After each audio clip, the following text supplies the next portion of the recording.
Good morning and welcome to the 10 a.m. daily weather brief.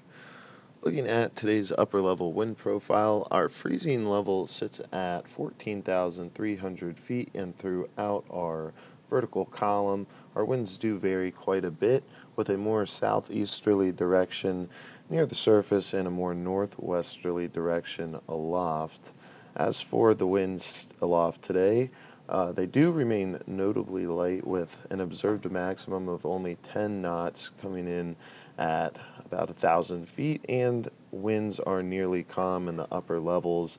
And that would suggest that any storms that do fire off today and daytime convection would remain rather stationary, so we might see a couple areas that have isolated heavy rain events.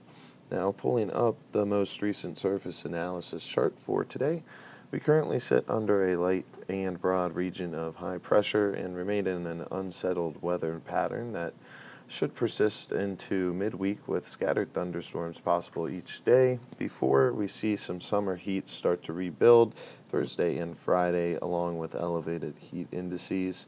Today's weather pattern does remain rather stagnant, with further convection expected as a result of peak daytime heating and possibly along a sharpening trough on the backside of the Appalachians that may reach us later in the evening, or more so in the early morning hours tomorrow. As for available moisture and instability goes, we do have precipitable water values around 2 inches in our area and a good amount of instability, so localized downpours do remain on the table, and similar conditions will continue Tuesday and Wednesday, especially as a front stalls northwest of the area, which will lock in some of that moisture, and slightly cooler temperatures can be anticipated Tuesday as well as a result of some increased cloud cover overall. And by Thursday and into the weekend, we'll see some upper ridging build northward, and that should reduce our storm chances, and our temperatures should begin to climb back into the 90s both Thursday and Friday. Those heat indices will likely, or we'll say possibly, reach heat advisory criteria, and then come the weekend, those temperatures should pull back just a bit, but with an uptick in overall moisture content, so that may still allow for a heat advisory to be reached for those days. Now, moving on to the 24-hour risk chart for today.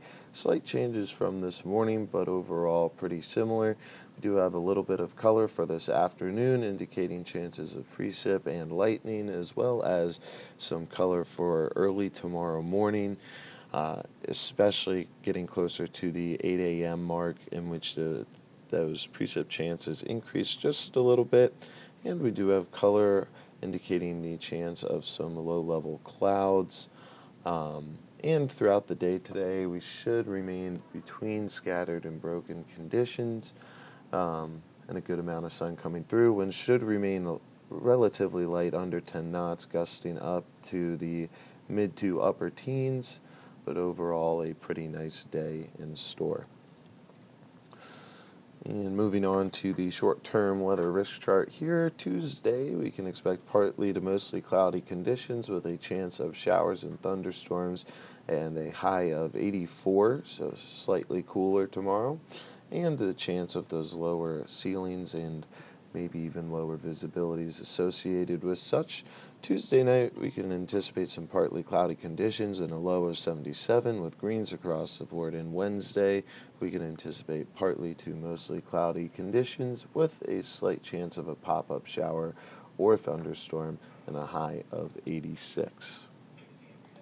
Which brings us to our 7-day forecast. So on Tuesday and Wednesday, we do have some rain chances, with Tuesday being the highest of the next 7-day period as far as our current observations go. Tuesday, mostly cloudy conditions, bringing those temperatures down a little bit.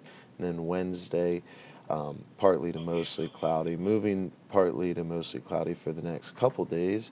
Until we get to Saturday, it appears we should have a bit more sun, and then some clouds start to build in again at the latter part of the 7-day period.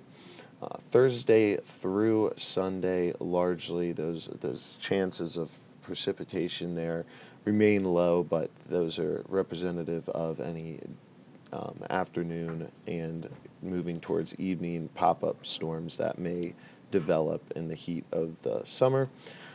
And Thursday and Friday look to be the warmest of the week ahead, but otherwise not too bad. And that will conclude the 7-day outlook, and I'll be back tomorrow at 8:15 with the daily weather operations brief. Have a good day, everyone.